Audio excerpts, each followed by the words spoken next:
By the time my phone rang, I was arguing with a spreadsheet.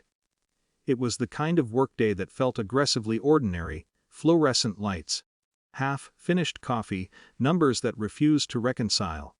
When I saw my neighbor's name on the screen, my first thought was that I'd forgotten a package or left the garage open. Her voice didn't sound like that. "Are you expecting movers today?" I frowned at the monitor. "No." "Why?" There was a pause, the kind that rearranges your nervous system before your brain catches up. "They're emptying your house." For a moment, the sentence refused to mean anything. Words floated without attaching to reality. I actually smiled, a reflexive, polite disbelief. "That's not possible. I'm standing outside," she said gently. "They're loading your furniture." The drive home exists in my memory as fragments. Red lights. The hum of the engine. My mind cycling through administrative explanations, wrong address, miscommunication. Some clerical absurdity that would resolve itself once I arrived. But halfway there, something colder slipped in. Not panic, recognition. Over the past few months, my father's behavior had shifted in ways so subtle they barely registered at the time. Unexpected warmth, curious questions about the property, casual remarks about market conditions. I had interpreted it as interest, maybe even pride. Now each memory tilted at a different angle. When I turned onto my street, the truck was already there. My sofa visible through the open back like an accusation. The movers worked with efficient indifference, the practiced rhythm of people performing a routine job. No urgency, no hesitation. My life reduced to inventory. "I think there's been a mistake," I said, approaching one of them. He checked a clipboard. "Property transfer. Authorized." Authorized. The word landed with unnerving precision. My father was inside. He stood in the living room, or what remained of it, hands loosely folded, posture relaxed. He didn't look nervous.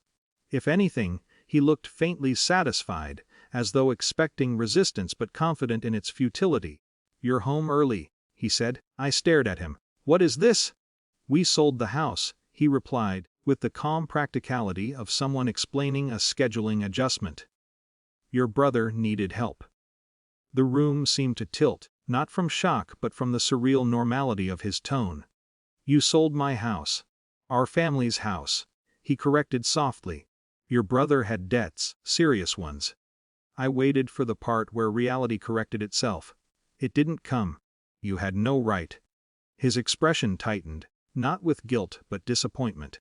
"After everything we've done for you." There it was. The familiar architecture of the conversation. Not legality, not consent. Obligation. "You're financially stable," he continued. "Your brother isn't. Sometimes you have to think beyond yourself." Selfishness had always been the most reliable weapon. As he spoke, I felt something unsettling happen inside me. Not anger, distance, because beneath the immediate violation lay something older, more structural. This moment was not an anomaly. It was simply louder than usual. Years of small concessions flickered through my mind. Temporary loans never repaid. Responsibilities quietly reassigned. Boundaries treated as negotiations rather than limits. Each incident had carried its own justification, its own moral framing. Together, they formed a pattern so gradual it disguised itself as normal family dynamics. "I used the power of attorney," my father said, misreading my silence as resistance softening into resignation. "Perfectly legal." For the first time, I laughed. It surprised both of us. Not hysteria, not bitterness. Just a short, disbelieving exhale at the sheer predictability of it. Because the power of attorney, that document, had been revoked 3 years earlier. A decision made after a different financial misunderstanding, one my father had dismissed as technical confusion. I had handled it quietly, without confrontation, filing the paperwork with a vague sense of discomfort I never fully articulated. Until now. "I'm going to make a call," I said. He waved a hand dismissively. "There's nothing to discuss." But I was already dialing. My lawyer answered on the second ring. I stepped outside while the movers continued their work, the mechanical clatter of displacement filling the background. "I need you to confirm something," I said. There was a brief silence as he accessed records. Then, steady and precise. The revocation is fully valid. The world did not explode, no dramatic music, no cinematic reversal, just a quiet administrative reality sliding into place. When I walked back inside, my father's confidence remained intact, though something in my expression must have shifted. "You really should stop overreacting," he said. "That power of attorney," I replied evenly, "was revoked years ago." For a fraction of a second his face emptied. Not guilt. Calculation failing. "What are you talking about?" "You didn't sell the house," I said. "You attempted to." The difference mattered. Because authority, when it finally entered the room, did so without spectacle. A phone call. A verification. Procedures already unfolding beyond the walls of the half-empty living room. The movers stopped soon after, confusion rippling through their practiced detachment. Instructions revised. Activity halted. The transaction suspended with the quiet efficiency of institutional intervention. My father stood very still. "This is your brother's future," he said finally, voice stripped of its earlier composure. No longer moral superiority.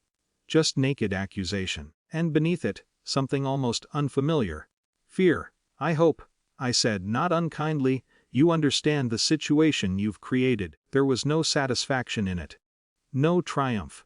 Only the strange, disorienting clarity of watching a lifelong dynamic lose its structural support. In the weeks that followed, the legal consequences unfolded with predictable inevitability. Investigations. Statements. Documents examined under lights far brighter than any family argument. People ask if I felt vindicated. I didn't, because reclaiming a boundary rarely feels like victory. More often, it feels like grief with better posture. The house remained mine, but something else, quieter, less visible, did not survive the ordeal. And for the first time, I understood that protecting yourself from your own family is not an act of cruelty. Sometimes, it is simply the moment reality refuses further negotiation.